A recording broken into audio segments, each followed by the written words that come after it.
हर हर महादेव। आज हम लेकर आए हैं भारतवर्ष की विद्वत परंपरा के एक ऐसे महान विद्वान जिनके जीवन में केवल विद्या नहीं त्याग भी है, जिनके जीवन में केवल विद्या और त्याग ही नहीं तपस्या भी है। और एक बड़ी विशेष बात है कि उनका नाम है अयाची मिश्र। यद्यपि ये नाम उनका जन्मना नहीं है, उनके जन्म का नाम है श्री भवनाथ मिश्र। मातृकुल और पितृकुल दोनों परंपराओं से बड़े बड़े विशिष्टतम विद्वानों के इस वंश में इनका जन्म हुआ।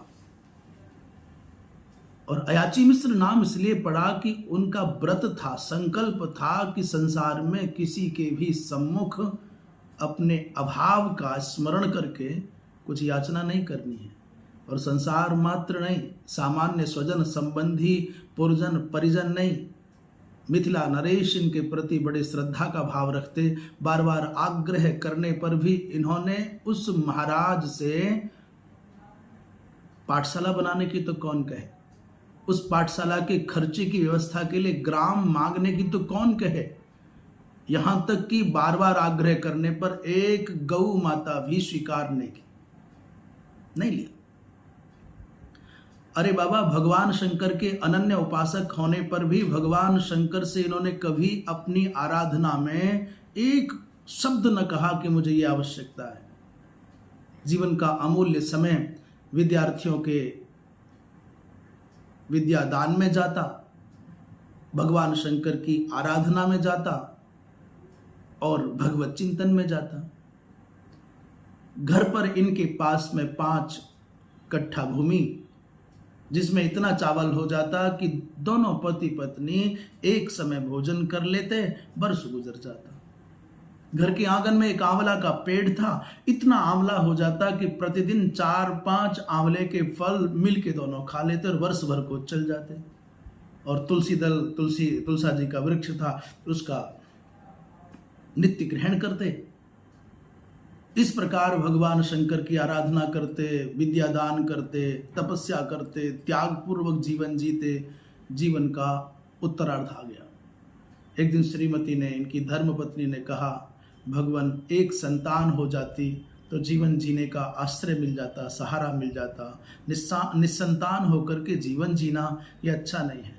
अपनी पत्नी के आंसुओं को देख करके द्रवित हो गए अयाची मिश्र और अपना व्रत उन्होंने पहली बार भगवान शंकर के सम्मुख तोड़ा और कहा, महादेव आप तो देवाधिदेव हैं, आप तो अवढरदानी हैं। मैं मेरे लिए नहीं चाहता, परंतु मेरी धर्म पत्नी, मेरी सहधर्मिणी संतान की अपेक्षा करती है। प्रभु एक पुत्र दो।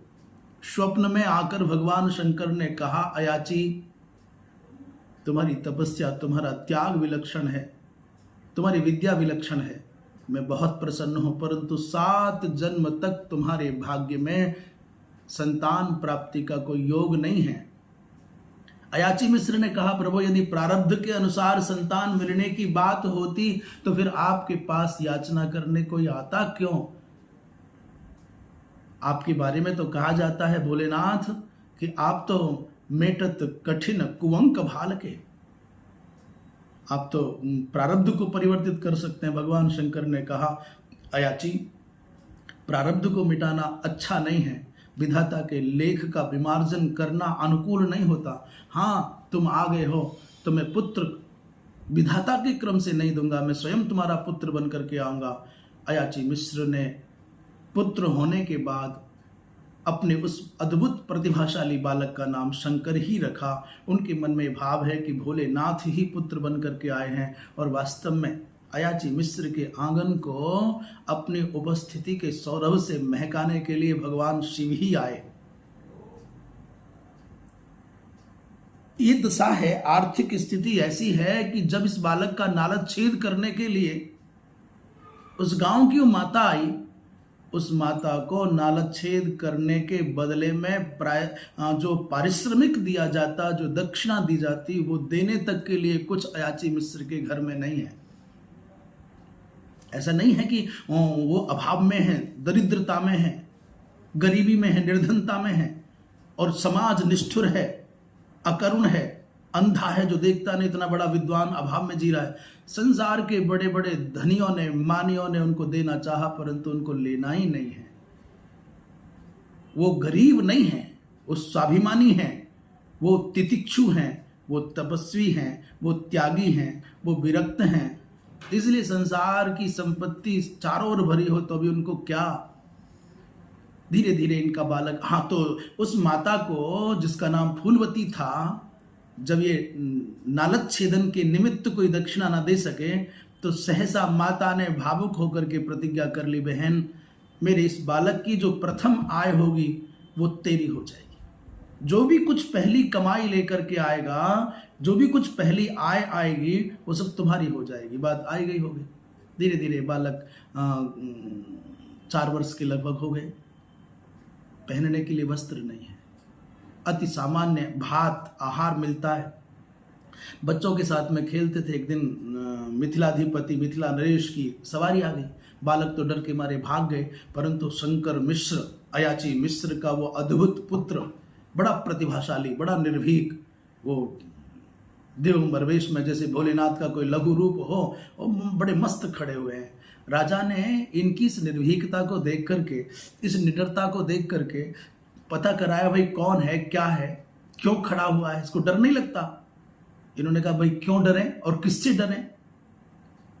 मैं बालक हो सकता हूं, परंतु मेरी सरस्वती बालक नहीं है।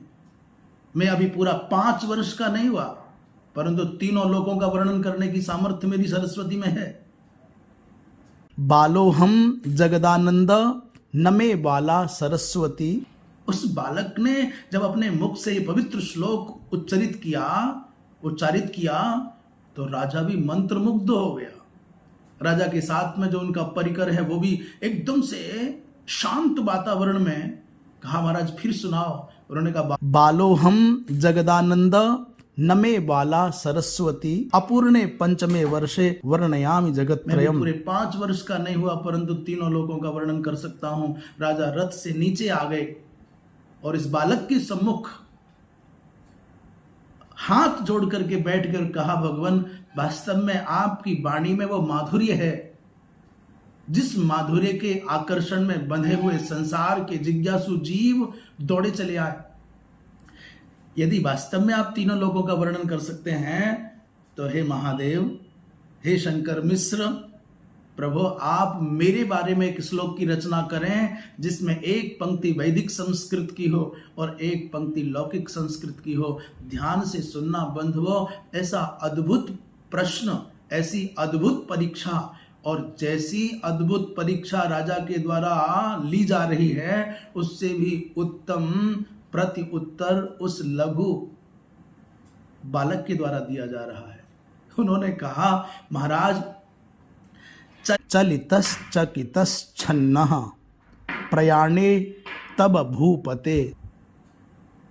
चलितस चकितस छन्नः प्रयाणे तब भूपते सहस्र शीर्षा पुरुषः सहस्राक्षः सहस्रपात। इस श्लोक को सुनकर के राजा संस्कृतज्ञ थे, संस्कृत प्रेमी थे, विद्वानों का सम्मान करने वाले थे, ब्राह्मणों के चरणों में उनकी बड़ी अद्भुत निष्ठा थी। और इस शंकर मिश्र के पिता अयाची मिश्र को साक्षात धरती का भगवान मानते थे। उन्होंने कहा, महाराज इसका अर्थ बतावें। उस बालक ने उतने आनंद के साथ, उतने आत्मविश्वास के साथ मुस्कुराते हुए कहा, राजन जब आप चलते हैं ना धरती पर अपने रथों के साथ, अपने परिकर के साथ, अपने राज समाज के साथ, तो जब आप चलते हैं तो चलिता कह, बोले नीचे की पंक्ति में सहस्र शीर्षा, उसको वैदिक संस्कृत में अर्थात वैदिक उच्चारण सहस्र शीर्षा पुरुषः सहस्राक्षः सहस्रपात, ये पुरुष सूक्त के मंत्र का अर्धांश है। और हम लौकिक संस्कृत में इसका अर्थ लगाएं तो सहस्र शीर्षा कौन है? जिनके 1000 मुख हैं। कौन? जिनके फणों पर ये धरा टिकी है वो अनंत भगवान शेषनाग जी महाराज सहस्राक्ष हैं, सहस्र शीर्षा हैं, 1000 सिर वाले। तो जब राजन आप चलते हो तो सहस्र शीर्षा चलिता, धरती कांपती है, धरती के कांपने से वो वासुकी जी महाराज, शेषनाग भगवान, अनंत भगवान वो चलने लग जाते हैं, डोलने लग जाते हैं। अर्थात इसमें राजा की प्रशंसा हो गई, आप इतने इतने महिमाशाली हैं, इतने महान हैं। दूसरा, चकितः कहा, चकितः सहस्राक्ष, 1000 नेत्र वाला कौन? बोले देवराज इंद्र। आपके इस वैभव को देख करके, आपके इस विस्तार को देख करके, आपकी महिमा को देख करके, आपकी सवारी के उत्कर्ष को देख करके इंद्र भी चकित हो जाता है, कंपित हो जाता है, चलायमान हो जाता है। सहस्र शीर्ष वाला वो अनंत भगवान, और चकित हो जाता है देवराज इंद्र। और छन्नहा, कौन छन्न हो जाता? बोले सहस्रपात। सहस्रपात माने सहस्रों सहस्रों किरणों वाले भगवान सूर्य, उनकी प्रभा मंद हो जाती है, वो बादलों की ओट में आ जाते हैं, ऐसा कहें। अथवा जैसे दिन में सूर्य के प्रकाश के सामने चंद्रमा का प्रकाश अथवा नक्षत्रों का अस्तित्व होने पर भी दिखाई नहीं देता, अथवा बड़े उजाले के सामने छोटे उजाले वाले दीपक की प्रभा मंद हो जाती है अथवा प्रतिहत हो जाती है। आपकी इस महिमा में इसकी आपकी तेजस्विता के सामने सूर्य भी छन्न हो जाता है। ये श्लोक सुना दिया, राजा तो गदगद हो गया महाराज। अद्भुत प्रतिभा है, आप एक बार फिर सुने, आनंद आएगा। चलितस् चकितस् छन्नः प्रयाणे तब भूपते, सहस्र शीर्षा पुरुषः सहस्राक्षः सहस्रपात। राजा इतने प्रसन्न हो गए, इतने प्रसन्न हो गए, उनको लेकर के राजमहल में आ गए, बड़ा सम्मान किया और उनकी स्वागत सत्कार के लिए बड़े दिव्य स्वर्ण के थाल में हीरे जवाहरात मोती इत्यादि रत्न भर करके दिए। उन्होंने कहा मैं इसका क्या करूंगा राजन, मेरा इससे क्या प्रयोजन है, और इतना भारी ये सामान मैं इतना छोटा बालक कैसे लेके जाऊंगा। महाराज ने कहा प्रभु आज आप पैदल नहीं जाएंगे, आज आप डोली में बैठ के जाएंगे, पालकी में बैठ के जाएंगे। ये रत्नों के थाल और बड़े बड़े सेवकों के साथ में इनको पालकी में बिठा करके विदा किया। आश्चर्य तो ये है महाराज, भारतवर्ष की इन विलक्षणतम प्रतिभाओं का आप जितना गौरवपूर्वक स्मरण करेंगे आपका हृदय आनंद से भर जाएगा। असली परीक्षा तो अब होगी उस अयाची मिश्र की, उनकी धर्मपत्नी की। उन्होंने जो प्रतिज्ञा की थी नालच छेदन करने वाली माता से कि मेरा बालक जो पहली आय लेकर के आएगा वो तुम्हारी मानी जाएगी। इस रत्न से परिपूरित स्वर्ण थाल को देख करके अयाची मिश्र ने तुरंत अपनी श्रीमती की ओर देखा और मानो पूछ रहे हो कि तुमको तुम्हारी प्रतिज्ञा याद है कि नहीं। ये भारतवर्ष है, इस भारतवर्ष की महिमा केवल चांदी के सिक्कों से नहीं, ऊंची ऊंची अट्टालिकाओं से नहीं, ये वैभव से नहीं।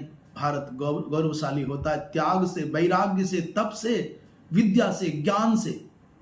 ये भारतवर्ष विश्व का गुरु माना जाता है अपने स्वाभिमान से, अपने आनंदमय जीवन से। ये संपत्ति से वैभवशाली होकर के संसार में सम्मान पाएगा सो बात नहीं है। तुरंत दोनों ने मिलकर के उस माता को बुलाया जिसने नालच छेदन किया था। बहन हमने प्रतिज्ञा की थी मेरे बालक की पहली आय तुम्हारी दक्षिणा मानी जाएगी, और आज दक्षिणा मिल गई है। वो बेचारी सामान्य गांव की नारी फूलवती, अति सामान्य, अपने जीवन में कभी उसने देखने की तो कौन के इतनी संपत्ति की कल्पना ना की। इतनी संपत्ति देख करके कांप गई। अरे माँ मैं इसका क्या करूंगी, रत्न कहाँ रखूंगी, मेरे पास तो खुद के रहने का ठिकाना नहीं, ये धन कहाँ संभालूं। परंतु ये पति पत्नी अयाची मिश्र, आहा भारतवर्ष का गौरव, ये त्याग की साक्षात मूर्ति। उन्होंने कहा हमको हमारा वचन याद है, और जिसको अपने वचन की चिंता नहीं, वचन की रक्षा नहीं कर सकता, उसको जीने का क्या अर्थ है। जो अपने प्रण की रक्षा नहीं करता वो प्राणों की रक्षा क्या करेगा। प्राणों की रक्षा तो प्रण से होती है। हमको हमारा वचन याद है, तुम रखो या छोड़ो, हम इसको अपने घर में नहीं रख सकते, संपत्ति तुम्हारी है। वो बेचारी दासी, वो सेविका उस बड़ी लाचार होकर के, विवश होकर के ले तो गई पर रखे कहाँ। वो राजा के पास पहुंच गई, महाराज ये सब लीजिए। राजा ने कहा जो एक बार यहाँ से निकल गया और लौट के हमारे यहाँ नहीं आता, देवी चाहे जो करो, अयाची मिश्र रखे या तुम रखो, परंतु हम रखने वाले नहीं हैं। आज भी मिथिलांचल में एक सरिसव नाम का एक गांव है, वहां पर एक तालाब बना है। वो तालाब अयाची मिश्र की कीर्ति का जीता जागता प्रमाण है। और उस साध्वी माता सेविका जो नालद छेदन करने वाली थी, उसकी भी त्याग का परिणाम है। आज भी वो जल से परिपूरित सरोवर उन दोनों की गाथा को गाता है। ये भारत अत्यंत गौरवशाली राष्ट्र है, इसकी संस्कृति अत्यंत अपूर्व और अनूठी है। अपने भारतीय होने का गौरव, अपने हिंदू होने का गौरव, अपने सनातन धर्मी होने का गौरव अपने हृदयों में संजोए और भारत के लिए, सनातन धर्म के लिए कुछ करने की प्रेरणा पाएं। इन्हीं शब्दों के साथ आज विराम। फिर अग्रिम कोई प्रसंग लेकर आपके सम्मुख उपस्थित होंगे। हर हर महादेव।